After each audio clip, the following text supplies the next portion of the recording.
히브리서 10장 11절에서 25절까지 이낭자 권사님과 함께 교독하겠습니다. 제사장마다 매일 서서 섬기며 자주 같은 제사를 드리되 이 제사는 언제나 죄를 없게 하지 못하거니와 오직 그리스도는 죄를 위하여 한 영원한 제사를 드리시고 하나님 우편에 앉으사 그 후에 자기 원수들을 자기 발등상이 되게 하실 때까지 기다리시나니 그가 거룩하게 된 자들을 한 번의 제사로 영원히 온전하게 하셨느니라. 또한 성령이 우리에게 증언하시되 주께서 이르시되 그날 후로는 그들과 맺을 언약이 이것이라 하시고 내 법을 그들의 마음에 두고 그들의 생각에 기록하리라 하신 후에 또 그들의 죄와 그들의 불법을 내가 다시 기억하지 아니하리라 하셨으니 이것들을 사하셨은즉 다시 죄를 위하여 제사 드릴 것이 없느니라. 그러므로 형제들아 우리가 예수의 피를 힘입어 성소에 들어갈 담력을 얻었나니 그 길은 우리를 위하여 휘장 가운데로 열어 놓으신 새로운 살 길이요 휘장은 곧 그의 육체니라. 또 하나님의 집 다스리는 큰 제사장이 계심에 우리가 마음의 뿌림을 받아 악한 양심으로부터 벗어나고 몸은 맑은 물로 씻음을 받았으니 참 마음과 온전한 믿음으로 하나님께 나아가자. 또 약속하신 이는 미쁘시니 우리가 믿는 도리의 소망을 움직이지 말며 굳게 잡고 서로 돌아보아 사랑과 선행을 격려하며 같이 봅니다. 모이기를 피하는 어떤 사람들의 습관과 같이 하지 말고 오직 권하여 그날이 가까움을 볼수록 더욱 그리하자. 아멘. 오늘도 새벽을 깨우는 은송아, 너는 하나님의 보석이다, 보석이다. 변함없이 새벽 제단을 지키는 권사님, 하나님의 보석입니다, 보석입니다. 이 모든 것이 주님의 은혜입니다. 아멘, 아멘. 14절에 보면 한 번의 제사로 영원히 온전하게, 오늘 제목입니다. 좀 길지요?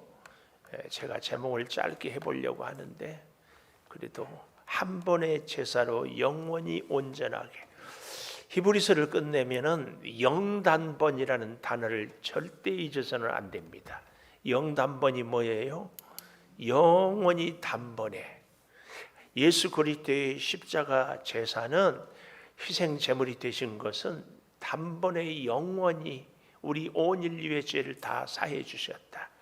오늘 제목이 히브리서 전체의 주제라 해도 괜찮습니다.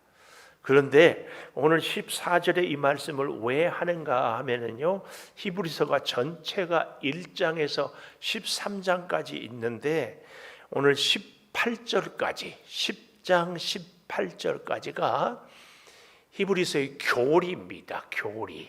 이 교리란 말은 다른 말로 진리란 그 얘기입니다. 우리 신앙의 진리, 사람의 몸으로 이야기하면은 뼈입니다. 뼈.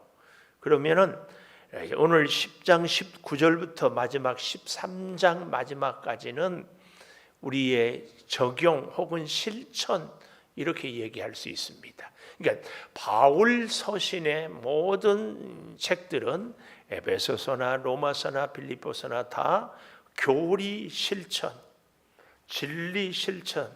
마찬가지로 이 히브리서도 우리가 나름대로 유대인들에게 다시 예수를 떠나지 말고 돌아와야 된다, 이걸 강조하기 위해서 이 구약의 성경들을 많이 인용하고 또 교리를 얘기했기 때문에 조금 어렵고 딱딱할 수도 있었지만 교리의 핵심은 예수 그리스도께서 단번에 영원히 단번에 한 번의 희생으로 더 이상 희생은 필요치 않다, 이것을 가르친다고 하지 않았습니까?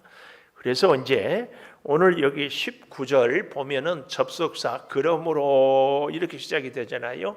이 그러므로는 히브리서 1장 1절에서 18절까지의 영단번에 예수 그리스도의 십자가, 그 놀라운 은혜의 교리를 따라, 그 진리를 따라 사는 사람은 그러므로 이제는 우리는 이렇게 믿음 생활을 해야 된다, 이것을 알면은 좋습니다. 이 히브리서의 전체 구조를 기억하고 다시 오늘 이제 히브리서의 전체 주제라고 할 수 있는 한 번의 제사로 영원히 온전하게, 한 번의 제사로 영원히 온전하게 하기 위해서는 첫째 12절을 보면은 죄를 위한 영원한 제사. 근데 이 본문 해석이 조금 아쉬워요. 예를 들어서 여러분이 저를 위해서, 목사님을 위해서 커피를 산다 그러면은 위한다는 말은 좋은, 유의, 도움이 된다는 얘기 아니겠습니까? 근데 여기 12절에 보면 그리스도는 죄를 위하여 이렇게 번역을 해서 오해가 생길까 봐 높아심에 여기서 그리스도는 죄 사함을 위하여 이렇게 이해하는 것이 좋습니다. 그리스도는 죄 사함을 위하여서 한 영원한 제사를 드리시고 이렇게 기억. 그래서 첫째로 오늘 제목이 한 번의 제사로 영원히 온전하게라면 그 첫째로 죄 사함을 위한 영원한 제사, 첫째 이렇게 기억하면은 좋습니다. 죄 사함을 위한 영원한 제사. 이 죄 사함을 위한 영원한 제사는 17절에 가보면은 죄와 그들의 불법을 내가 다시 기억하지 아니하리라. 어떤 분들은 이런 얘기를 이제 교훈 삼아 합니다. 이 땅에 사는 사람들과 불편한 관계로 있으면 서로 천국 가서 어떻게 그 얼굴 보려고 그러냐 그러는데 잊지 마십시오. 천국 가면은 우리의 죄는 기억나지 않습니다. 죄는 기억나지 않아요. 그래서 이 17절에 있는 말씀, 불법을 내가 다시 기억하지 아니하리라. 우리 주님은 우리가 하나님의 나라에 가서 살 때에 또 이 땅에 살면서도 우리가 예수 이름으로 기도하고 회개하면 우리 주님은 우리의 죄를 기억지 아니하죠. 기억지 아니해요. 근데 우리는 자꾸 우리 죄가 기억이 납니다. 왜 그래요? 제가 며칠 전에 지난주인가 마귀가 우리를 신방한다니까요. 야, 너 같은 인간이 예수 믿는다고? 야, 예수 믿는 인간이 이게 말이 되냐? 이렇게 자꾸 우리를 참소하는 겁니다. 고발을 해요. 그래서 우리를 낙심하고 절망하고 또 한 가지 옆에 사람들을 보면서 야, 저래 가지고 예수 믿느냐? 말도 안 된다. 이렇게 판단하게 하는 생각들을 하게 합니다. 그러나 잘 기억하십시오. 예수님은 오늘 여기 12절에 그리스도는 우리의 죄 사함을 위하여 어떻게 했다고요? 제사를 드렸다. 그 제사는 영원한 제사다. 영원한 제사. 다시는 제사가 필요하지 않는 영원한 제사. 그리고 어떻게 했어요? 12절 마지막에 보면 하나님 우편에 앉았다. 하나님 우편에 앉아서 뭐 하실까요? 같이 커피 마실까요? 그게 아니고 하나님 우편에 앉으셔서 예수 믿는 하나님의 자녀들이 믿고도 죄짓고 믿고도 넘어질 때마다 아버지, 제가 사람의 몸을 입고 세상에 가서 살아보니까 저럴 수밖에 없습니다. 우리는 정말 약합니다. 정말 부족합니다. 충분히 저는 이해가 됩니다. 그러니 하나님 용서해 주세요. 제가 저 사람을 위해서 십자가 졌습니다. 그 중보기도 하려고 우편에 앉아 계신다. 그래서 우리 예수님은요, 아니 우리 하나님은 우리의 죄를 기억지도 아니하십니다. 다 사해버립니다. 다 사해버립니다. 근데 재밌는 것 아시죠? 이 땅에서 천국을 사는 사람이 죽어서도 천국을 간다는 사실. 그래서 우리는 자꾸 예수님을 본받는데 예수님의 성품도 예수님의 마음도 예수님의 생각도 본받는데 예수님은 우리의 죄를 기억지도 않는다. 나도 내 죄를 기억지 않아야 되고, 내가 우리의 이웃의 실수도 기억지 하지 않는 것, 이 훈련이 자꾸 필요합니다. 오늘날 현대인들 중에서 참 정신적으로 힘든 질병 중에 하나가 뭐냐? 우울증이에요. 우울증은 왜 생겨요? 내 존재 가치가 땅에 떨어져 버려요. 나는 쓸모가 없다. 누구도 나를 인정하지 않는다. 나는 어디를 가도 환영받지 못한다. 네, 꼭 기억하십시오. 나를 위해서 예수님이 죽으시고 한 번의 영원한 제사를 드리시고, 그리고 보좌 우편에 앉아 계시는 예수님이 나를 위해서 죽을 만큼 나는 소중한 존재다. 가진 것에 상관없이, 나이에 상관없이, 배운 것에 상관없이 하나님은, 아니 우리 예수님은 그렇게 나를 소중히 여긴다. 그래서 재밌는 얘기가 있어요. 우리 사람을 값으로, 가격으로 치면은 얼마짜리인가? 예수님짜리. 그만큼 소중하다, 이 존재감을. 동시에 우리는 교만이 아니라 자존감을 가져야 돼요. 저는 교만과 자존감을 늘 얘기하잖아요. 교만은 나 혼자 잘났다, 나 아니면 안 된다. 자존감은 나도 귀하지만 옆에 있는 분도 소중하다. 이게 나도 할 수 있지만 옆에 있는 분도 능히 할 수 있다. 이게 자존감. 왜요? 나도 사랑하지만 주님이 옆에 있는 분을 위해서도 사랑하고 죽으셨기 때문에 이 사실을 우리는 꼭 기억해야 됩니다. 그래서 죄를 위해서 영원한 제사를 드리고 하나님 우편에 앉아 계셔서 그 죄와 불법을 기억하지 않는다.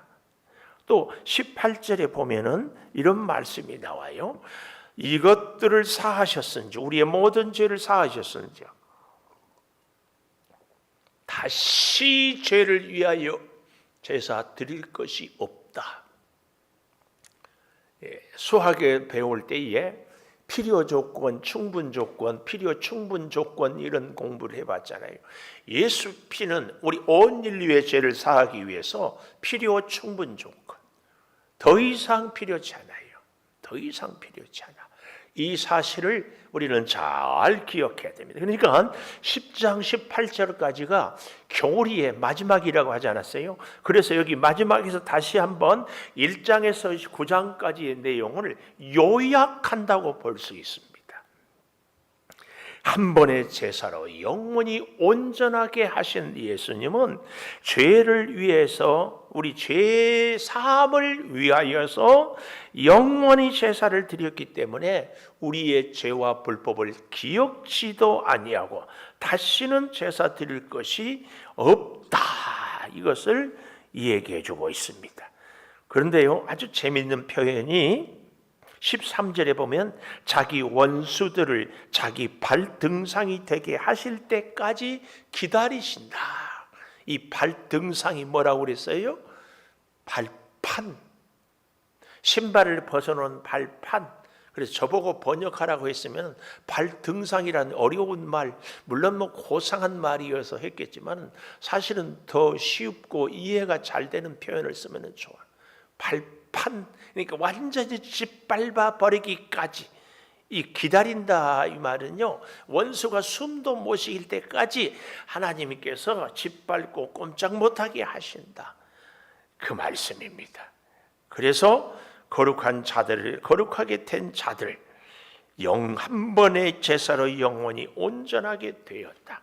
두 번째, 한 번의 제사로 영원히 온전하게 제사를 드렸기 때문에 그 은혜로 우리는 두 번째 19절에 뭐라고 했습니까? 성소에 들어갈 담력을 얻었다.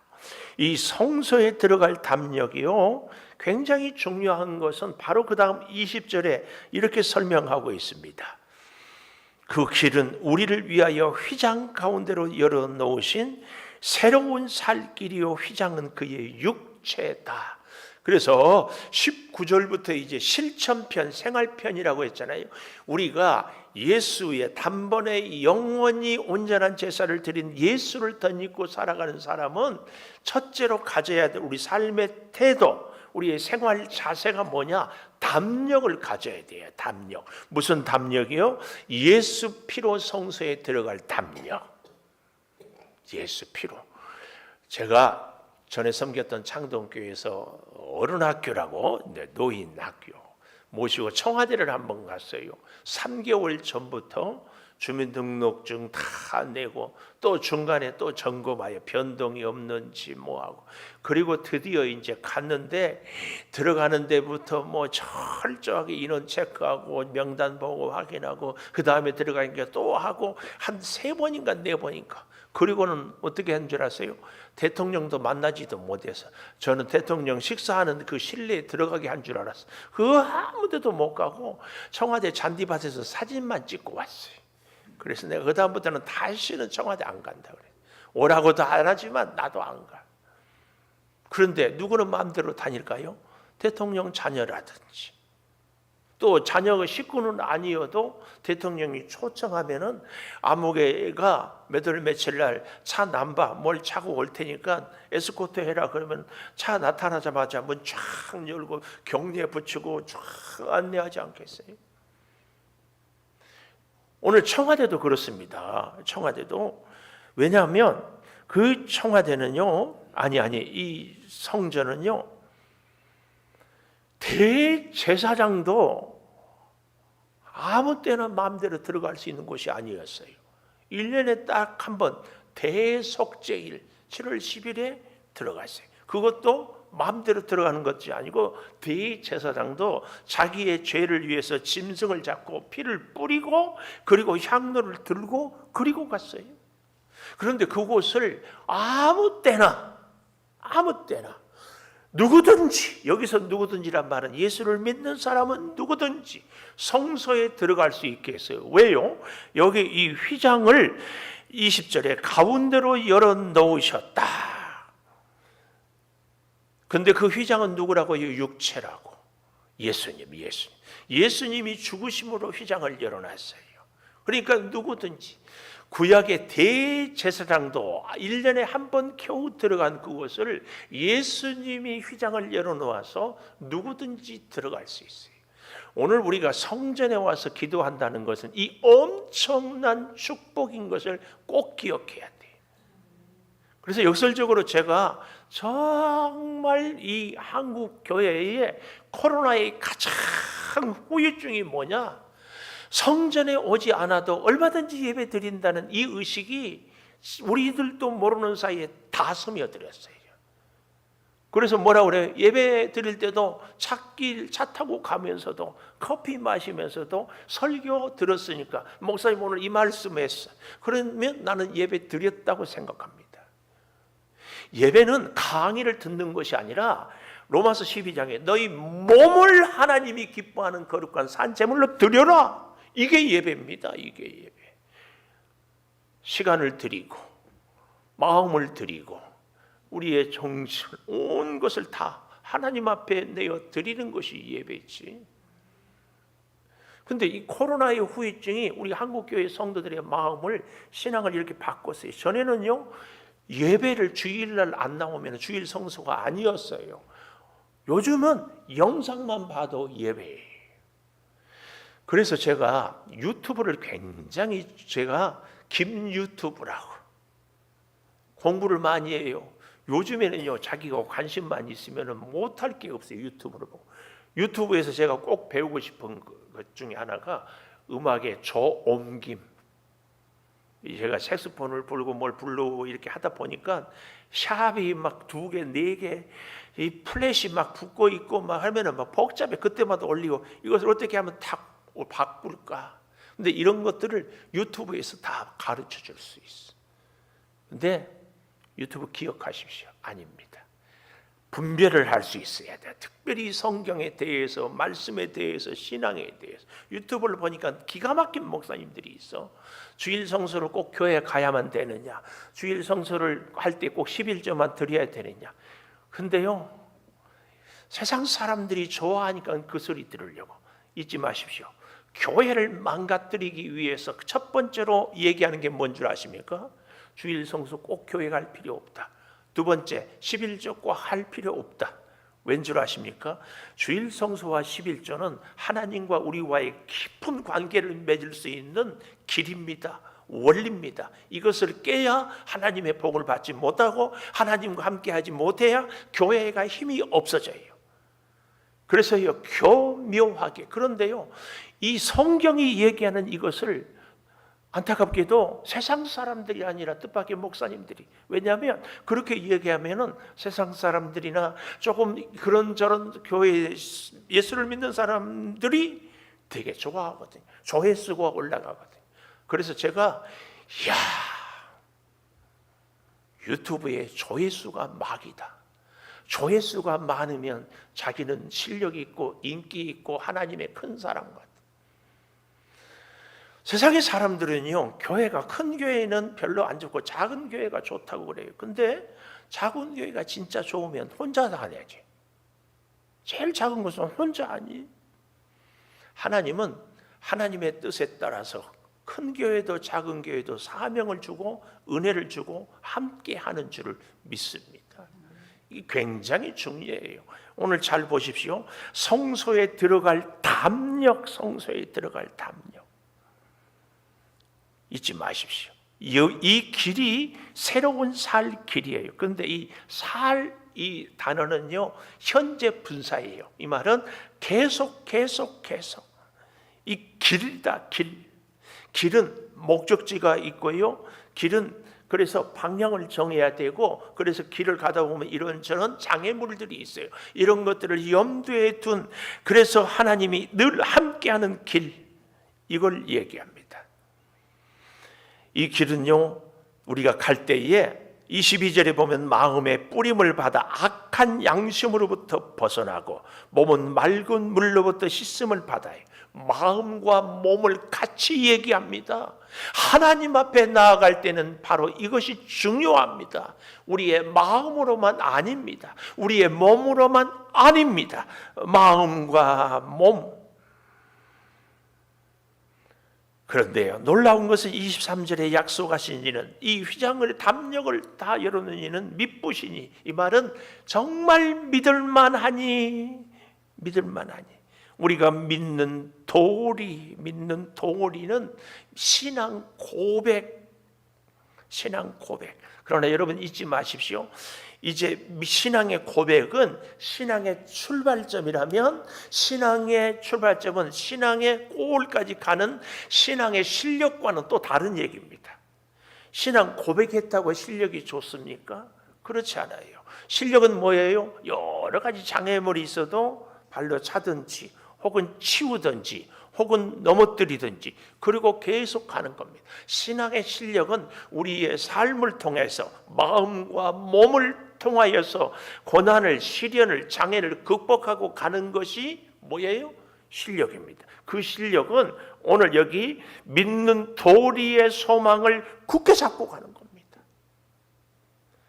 그래서 마지막 25절 이렇게 얘기를 해요. 모이기를 피하는 어떤 사람들의 습관같이 하지 말고, 모이기를 피하는 사람들의 어떤 습관같이 하지 말고, 이 시대에 우리에게 정말 다시 히브리서를 오직 권하여 그날이 가까울수록 더욱 그리하자.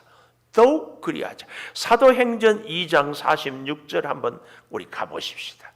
사도행전 2장 46절 이렇게 말씀하고 있어요. 사도행전 2장 46절에 보면, 날마다 마음을 같이하여 성전에 모이기를 힘쓰고, 성전에 모이기를 힘쓰라. 이 말은 여러 가지 장애가 있고 어려움이 있어도 땀 흘려 노력하라, 그 말입니다. 집에서 떡을 떼며 기쁨과 순전한 마음으로 음식을 먹고, 그래서 바로 그 다음 47절, 하나님을 찬미하며 온 백성에게 칭송을 받으니 주께서 구원받는 사람들을 날마다 더하게 하시니라.